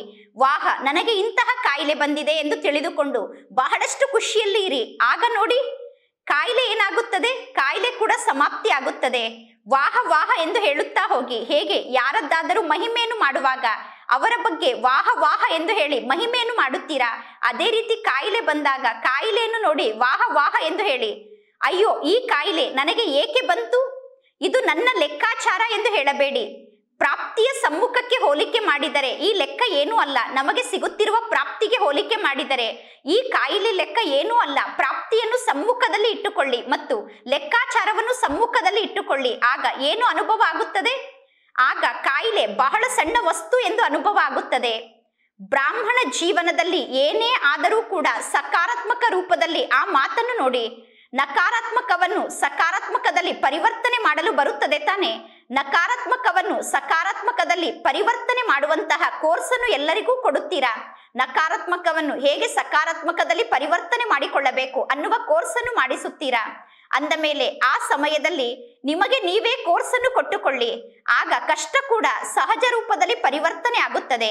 ಕಷ್ಟ ಅನ್ನುವ ಶಬ್ದ ಬ್ರಾಹ್ಮಣರ ಡಿಕ್ಷನರಿಯಲ್ಲಿ ಇರಬಾರದು. ಒಳ್ಳೆಯದು ಯಾವುದೇ ಪ್ರಕಾರದ ಲೆಕ್ಕ ಇರಬಹುದು. ಲೆಕ್ಕ ಆತ್ಮದ ಜೊತೆಗಿರಬಹುದು, ಶರೀರದ ಜೊತೆಗಿರಬಹುದು, ಅಥವಾ ಪ್ರಕೃತಿಯ ಜೊತೆಗಿರಬಹುದು. ಏಕೆಂದರೆ ಪ್ರಕೃತಿಯ ಪಂಚತತ್ವ ಕೂಡ ಅನೇಕ ಬಾರಿ ಕಷ್ಟದ ಅನುಭವವನ್ನು ಮಾಡಿಸುತ್ತದೆ. ಯಾವುದೇ ಲೆಕ್ಕಾಚಾರ ಇದ್ದರೂ ಕೂಡ ಯೋಗದ ಅಗ್ನಿಯಿಂದ ಆ ಲೆಕ್ಕಾಚಾರವನ್ನು ಭಸ್ಮ ಮಾಡಿಕೊಳ್ಳಿ. ತಿಳಿಯಿತು ತಾನೆ ಏನನ್ನು ಮಾಡಬೇಕು ಎಂದು. ಜಮಾದ ಖಾತೆಯನ್ನು ವೃದ್ಧಿ ಮಾಡಿಕೊಳ್ಳಿ. ಸಾಧಾರಣ ಮಾತನ್ನು ನೀವೀಗ ಮಾತನಾಡಬೇಡಿ. ಶಬ್ದದಲ್ಲಿ ಭಿನ್ನ ಭಿನ್ನ ಭಾವ ಮತ್ತು ಭಾವನೆ ಇರುತ್ತದೆ ಮತ್ತು ಶಬ್ದದ ಮೂಲಕ ಭಾವ ಮತ್ತು ಭಾವನೆಯ ಬಗ್ಗೆ ಗೊತ್ತಾಗುತ್ತದೆ. ಅಂದ ಮೇಲೆ ಸದಾ ನೀವು ಎಂತಹ ಶಬ್ದವನ್ನು ಮಾತನಾಡಬೇಕು ಅಂದರೆ ನಿಮ್ಮ ಶಬ್ದದಲ್ಲಿ ಆತ್ಮಿಕ ಭಾವ ಇರಬೇಕು, ಶುಭ ಭಾವನೆ ಇರಬೇಕು, ಶ್ರೇಷ್ಠ ಭಾವನೆ ಇರಬೇಕು. ನಿಮ್ಮ ಶಬ್ದದಲ್ಲಿ ಆತ್ಮಿಕ ಭಾವನೆ ಇರಬೇಕು. ಶಬ್ದ ಮತ್ತು ಭಾವನೆ ಎರಡು ಒಟ್ಟೊಟ್ಟಿಗೆ ಇರಬೇಕು. ಮಾಯೆಯ ಭಾವನೆ ಏನಿದೆಯೋ, ಮಾಯೆಯ ಭಾವನೆ ಅಂದರೆ ಈರ್ಷ್ಯೆಯನ್ನು ಪಡುವುದು, ತಿರಸ್ಕಾರವನ್ನು ಮಾಡುವುದು, ಚಾಡಿಯನ್ನು ಹೇಳುವುದು, ಇದೆಲ್ಲ ಮಾಯೆಯ ಭಾವನೆ ಆಗಿದೆ. ಸದಾ ಶುಭ ಭಾವ ಮತ್ತು ಶುಭ ಭಾವನೆ ಇರಬೇಕು. ನೀವು ಈ ರೀತಿ ಸದಾ ಶುಭ ಭಾವ ಮತ್ತು ಶುಭ ಭಾವನೆ ಉಳ್ಳವರಾಗಿದ್ದೀರಾ ತಾನೆ? ಸ್ವಯಂ ಅನ್ನು ಚೆಕ್ ಮಾಡಿಕೊಳ್ಳಿ. ಸಮಯದ ಖಜಾನೆ, ಶಬ್ದದ ಖಜಾನೆ, ಸಂಕಲ್ಪದ ಖಜಾನೆ, ಶಕ್ತಿಯ ಖಜಾನೆ, ಜ್ಞಾನದ ಖಜಾನೆ, ಗುಣಗಳ ಖಜಾನೆ, ಒಂದೊಂದು ಖಜಾನೆಯನ್ನು ಚೆಕ್ ಮಾಡಿಕೊಳ್ಳಿ. ಏಕೆಂದರೆ ಪ್ರತಿಯೊಂದು ಖಜಾನೆಯ ಮೂಲಕ ನೀವೀಗ ಖಾತೆಯನ್ನು ಜಮಾ ಮಾಡಿಕೊಳ್ಳಬೇಕು. ನಿಮ್ಮ ಖಾತೆಯಲ್ಲಿ ಪ್ರತಿಯೊಂದು ಖಜಾನೆ ಜಮಾ ಆಗಬೇಕು. ಈ ಸರ್ವ ಖಜಾನೆಯ ಖಾತೆ ಯಾವಾಗ ಭರ್ಪೂರ್ ಆಗುತ್ತದೆಯೋ ಆಗ ಫುಲ್ ಮಾರ್ಕ್ಸ್ ಅನ್ನು ಪಡೆದುಕೊಳ್ಳುತ್ತೀರಾ, ಅಂದರೆ ಪಾಸ್ವಿತಾನರಾಗುತ್ತೀರಾ. ಎಂದು ಈ ರೀತಿ ವಿಚಾರ ಮಾಡಬೇಡಿ. ಒಂದು ಖಜಾನೆ ಒಂದು ವೇಳೆ ಕಡಿಮೆ ಜಮಾ ಆದರೆ ಪರವಾಗಿಲ್ಲ ಎಂದು ವಿಚಾರ ಮಾಡಬೇಡಿ. ನೀವೀಗ ಪಾಸ್ವಿತಾನರಾಗಬೇಕು. ಆದ್ದರಿಂದ ಸರ್ವ ಖಜಾನೆಯ ಖಾತೆಯನ್ನು ಭರ್ಪೂರ್ ಮಾಡಿಕೊಳ್ಳಿ. ಪಾಸ್ವಿತಾನರಾಗುವುದಕ್ಕೋಸ್ಕರ ಸರ್ವ ಖಜಾನೆಯಿಂದ ಖಾತೆಯನ್ನು ಭರ್ಪೂರ್ ಮಾಡಿಕೊಳ್ಳಿ. ಒಳ್ಳೆಯದು. ಯಾರು ಒಂದು ಸೆಕೆಂಡ್ನಲ್ಲಿ ನಿಮ್ಮ ಸಂಕಲ್ಪವನ್ನು ಯಾವ ಸ್ಥಾನದಲ್ಲಿ ಸ್ಥಿತ ಮಾಡಬೇಕು ಎಂದು ಬಯಸುತ್ತೀರೋ, ಯಾವ ವಿಚಾರದಲ್ಲಿ ನಿಮ್ಮ ಸಂಕಲ್ಪವನ್ನು ಸ್ಥಿತ ಮಾಡಬೇಕು ಎಂದು ಬಯಸುತ್ತೀರೋ ಅದೇ ವಿಚಾರ ನಿಮ್ಮ ಮನಸ್ಸಿನಲ್ಲಿ ನಡೆಯಬೇಕು. ಯಾರು ನಾನು ಯಾವ ಸೆಕೆಂಡ್ನಲ್ಲಿ ಯಾವ ಸಂಕಲ್ಪವನ್ನು ಮಾಡಬೇಕು ಎಂದು ಬಯಸುತ್ತೇನೋ ಅದೇ ಸಂಕಲ್ಪದಲ್ಲೇ ಮನಸ್ಸನ್ನು ಸ್ಥಿತ ಮಾಡುತ್ತೇನೆ ಎಂದು ತಿಳಿದುಕೊಂಡಿದ್ದೀರೋ ಅವರು ಕೈಯನ್ನು ಎತ್ತಿ. ಒಂದು ಸೆಕೆಂಡ್ನಲ್ಲಿ ಮನಸ್ಸನ್ನು ಕಂಟ್ರೋಲ್ ಮಾಡಿಬಿಡಬೇಕು. ಸೆಕೆಂಡ್ನಲ್ಲಿ ಮನಸ್ಸು ನಿಯಂತ್ರಣದಲ್ಲಿ ಇರಬೇಕು. ಈ ರೀತಿ ಸೆಕೆಂಡ್ನಲ್ಲಿ ಮನಸ್ಸನ್ನು ಕಂಟ್ರೋಲ್ ಮಾಡಿಕೊಳ್ಳಲು ಸಾಧ್ಯ ಆಗುತ್ತದೆ ತಾನೆ? ಒಂದು ವೇಳೆ ಸೆಕೆಂಡ್ನಲ್ಲಿ ಮನಸ್ಸನ್ನು ನಿಯಂತ್ರಣದಲ್ಲಿ ಇಟ್ಟುಕೊಳ್ಳಲು ಸಾಧ್ಯ ಆದರೆ ಅವರು ಕೈಯನ್ನು ಎತ್ತಿ. ಒಳ್ಳೆಯದು. ಈ ವಾತಾವರಣದಲ್ಲಿ ಮಧುಬನದಲ್ಲಿ ಕುಳಿತಿದ್ದೀರಾ. ಮಧುಬನದ ವಾತಾವರಣ ಶಕ್ತಿಶಾಲಿಯಾಗಿದೆ. ಈ ವಾತಾವರಣದಲ್ಲಿ ಈ ಸಮಯದಲ್ಲಿ ಮನಸ್ಸನ್ನು ನಿಯಂತ್ರಣದಲ್ಲಿ ಇಟ್ಟುಕೊಳ್ಳಲು ಸಾಧ್ಯ ಆಗುತ್ತದೆ ತಾನೆ? ಬಲೆ ಒಂದು ನಿಮಿಷದಲ್ಲಿ ನೀವು ಮನಸ್ಸನ್ನು ನಿಯಂತ್ರಣದಲ್ಲಿ ಇಟ್ಟುಕೊಳ್ಳಬಹುದು ಅಥವಾ ಒಂದು ಸೆಕೆಂಡ್ನಲ್ಲಿ ನಿಯಂತ್ರಣದಲ್ಲಿ ಇಟ್ಟುಕೊಳ್ಳಬಹುದು. ಆದರೆ ಮನಸ್ಸನ್ನು ನಿಯಂತ್ರಣದಲ್ಲಿ ಇಟ್ಟುಕೊಳ್ಳಲು ನಿಮಗೆ ಸಾಧ್ಯ ಆಗುತ್ತದೆ. ಅಂದ ಮೇಲೆ ಮನಸ್ಸಿಗೆ ಆರ್ಡರ್ ಅನ್ನು ಕೊಡಿ. ಆತ್ಮನಾದ ನಾನು ಪರಮಧಾಮದ ನಿವಾಸಿಯಾಗಿದ್ದೇನೆ ಎಂದು ಆತ್ಮ ಆಗಿ ಪರಮಧಾಮದ ನಿವಾಸಿಯಾಗಿಬಿಡಿ. ನಂತರ ನೋಡಿ ಮನಸ್ಸು ನನ್ನ ಆಜ್ಞೆಯಂತೆ ನಡೆಯುತ್ತಿದೆಯೋ ಅಥವಾ ಮನಸ್ಸು ನನ್ನ ಆಜ್ಞೆಯಂತೆ ನಡೆಯುತ್ತಿಲ್ಲವೋ ಎಂದು ಸ್ವಯಂ ಅನ್ನು ನೋಡಿಕೊಳ್ಳಿ. ಪರಮಾತ್ಮ ತಂದೆ ಸೆಕೆಂಡ್ಗೋಸ್ಕರ ಮನಸ್ಸಿಗೆ ಡ್ರಿಲ್ ಅನ್ನು ಮಾಡಿಸಿದರು. ಸ್ವಯಂ ಅನ್ನು ಆತ್ಮ ಎಂದು ತಿಳಿದುಕೊಂಡು ಪರಮಧಾಮದ ನಿವಾಸಿಯಾಗುವಂತಹ ಡ್ರಿಲ್ ಅನ್ನು ತಂದೆ ಮಾಡಿಸಿದರು. ಒಳ್ಳೆಯದು. ನಾಲ್ಕು ಕಡೆ ಇರುವಂತಹ ಸರ್ವ ಖಜಾನೆಗೆ ಮಾಲೀಕ ಆದಂತಹ ಮಕ್ಕಳಿಗೆ ಸದಾ ಕಷ್ಟವನ್ನು ಸೆಕೆಂಡ್ನಲ್ಲಿ ಪರಿವರ್ತನೆ ಮಾಡಿಕೊಂಡು ಸದಾ ಸಹಜ ಯೋಗಿಗಳಾಗಿ ಸದಾ ಸಮಯ, ಸಂಕಲ್ಪ, ಶಬ್ದ ಮತ್ತು ಕರ್ಮವನ್ನು ಶ್ರೇಷ್ಠವನ್ನಾಗಿ ಮಾಡಿಕೊಳ್ಳುವ, ಸದಾ ಉಳಿತಾಯದ ಖಾತೆಯನ್ನು ವೃದ್ಧಿ ಮಾಡಿಕೊಳ್ಳುವಂತಹ, ಸದಾ ಮನಸ್ಸಿಗೆ ಮಾಲೀಕರಾಗಿ ಮನಸ್ಸು, ಬುದ್ಧಿ ಮತ್ತು ಸಂಸ್ಕಾರವನ್ನು ಆಜ್ಞೆಯಂತೆ ನಡೆಸುವಂತವರು, ಸದಾ ಸ್ವರಾಜ್ಯದ ಅಧಿಕಾರಿಯಾದಂತಹ ಮಕ್ಕಳಿಗೆ ಬಲೆ ಮಕ್ಕಳು ದೇಶದಲ್ಲಿರಬಹುದು ಅಥವಾ ವಿದೇಶದಲ್ಲಿ ಇರಬಹುದು, ಆದರೆ ತಂದೆಯ ಮನಸ್ಸಿನಿಂದ ನೀವ್ಯಾರು ದೂರದಲ್ಲಿ ಇಲ್ಲ. ಇಂತಹ 4 ಕಡೆ ಇರುವಂತಹ ಮಕ್ಕಳಿಗೆ ಬಾಪ್ತಾದರವರ ನೆನಪು, ಪ್ರೀತಿ ಹಾಗೂ ನಮಸ್ತೆ. ಬಾಪ್ತಾದರವರಿಗೆ ಮಕ್ಕಳ ನೆನಪು, ಪ್ರೀತಿ ಹಾಗೂ ನಮಸ್ತೆ ನಮಸ್ತೆ ನಮಸ್ತೆ. ಇಂದಿನ ವರದಾನ ಆಗಿದೆ. ಶ್ರೇಷ್ಠ ತಂದೆ ಮತ್ತು ಶ್ರೇಷ್ಠ ಆತ್ಮನಾದ ನಾನು ಮತ್ತು ಶ್ರೇಷ್ಠ ಕಾರ್ಯ ಅನ್ನುವ ಸ್ಮೃತಿಯ ಮೂಲಕ ಶಕ್ತಿಶಾಲಿ ಆಗುವಂತಹ ಪರಮಾತ್ಮ ತಂದೆಯ ಸಮಾನ ಆಗಿ. ಹೇಗೆ ಈ ಸಮಯದಲ್ಲಿ ಜಗತ್ತಿನಲ್ಲಿ ಕೆಲವರು ವಿಐಪಿಗಳ ಮಕ್ಕಳಾಗಿರುತ್ತಾರೆ, ಅವರು ಸ್ವಯಂವನ್ನು ಕೂಡ ವಿಐಪಿ ಎಂದು ತಿಳಿದುಕೊಳ್ಳುತ್ತಾರೆ. ಆದರೆ ಪರಮಾತ್ಮ ತಂದೆಗಿಂತ ಶ್ರೇಷ್ಠರು ಈ ಜಗತ್ತಿನಲ್ಲಿ ಬೇರೆ ಯಾರೂ ಇಲ್ಲ. ಅಂದ ಮೇಲೆ ಇಂತಹ ಸರ್ವಶ್ರೇಷ್ಠ ತಂದೆಗೆ ಸಂತಾನ ಆದಂತಹ ಶ್ರೇಷ್ಠ ಆತ್ಮರು ನೀವಾಗಿದ್ದೀರಾ. ಈ ಸ್ಮೃತಿ ನಮ್ಮನ್ನು ಶಕ್ತಿಶಾಲಿ ಆತ್ಮರನ್ನಾಗಿ ಮಾಡುತ್ತದೆ. ನಮಗೆ ಶ್ರೇಷ್ಠ ತಂದೆ ಸಿಕ್ಕಿದ್ದಾರೆ, ನಮ್ಮ ತಂದೆ ಶ್ರೇಷ್ಠ ತಂದೆ ಆಗಿದ್ದಾರೆ. ಆತ್ಮನಾದ ನಾನು ಕೂಡ ಶ್ರೇಷ್ಠ ಆತ್ಮನಾಗಿದ್ದೇನೆ ಮತ್ತು ನನ್ನ ಪ್ರತಿಯೊಂದು ಕಾರ್ಯ ಶ್ರೇಷ್ಠ ಕಾರ್ಯ ಆಗಿದೆ ಅನ್ನುವ ಸ್ಮೃತಿಯಲ್ಲಿ ಇರುವಂತವರು ಸದಾ ಪರಮಾತ್ಮ ತಂದೆಯ ಸಮಾನ ಆಗುತ್ತಾರೆ.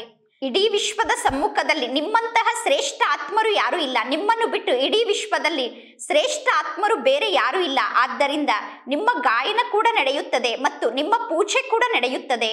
ಇಂದಿನ ಶ್ಲೋಗನ್ ಆಗಿದೆ, ಸಂಪೂರ್ಣತೆಯ ದರ್ಪಣದಲ್ಲಿ ಸೂಕ್ಷ್ಮ ಆಸಕ್ತಿಯನ್ನು ಚೆಕ್ ಮಾಡಿಕೊಳ್ಳಿ ಮತ್ತು ಆ ಸೂಕ್ಷ್ಮ ಆಸಕ್ತಿಯಿಂದ ಸ್ವಯಂವನ್ನು ಮುಕ್ತ ಮಾಡಿಕೊಳ್ಳಿ. ನಾವೀಗ ಸಂಪೂರ್ಣತೆ ಅನ್ನುವ ಕನ್ನಡಿಯಲ್ಲಿ ಸ್ವಯಂವನ್ನು ಚೆಕ್ ಮಾಡಿಕೊಳ್ಳಬೇಕು. ನಮ್ಮ ಮನಸ್ಸಿನಲ್ಲಿ ಎಲ್ಲೆಲ್ಲಿ ಸೂಕ್ಷ್ಮ ಆಸಕ್ತಿ ಇದೆಯೋ ಆ ಆಸಕ್ತಿಯನ್ನು ಚೆಕ್ ಮಾಡಿಕೊಂಡು ಆ ಆಸಕ್ತಿಯಿಂದ ಸ್ವಯಂವನ್ನು ಮುಕ್ತ ಮಾಡಿಕೊಂಡು ಸ್ವಯಂವನ್ನು ಸಂಪನ್ನ ಮತ್ತು ಸಂಪೂರ್ಣ ಆತ್ಮನನ್ನಾಗಿ ಮಾಡಿಕೊಳ್ಳಬೇಕು. ಒಳ್ಳೆಯದು. ಓಂ ಶಾಂತಿ.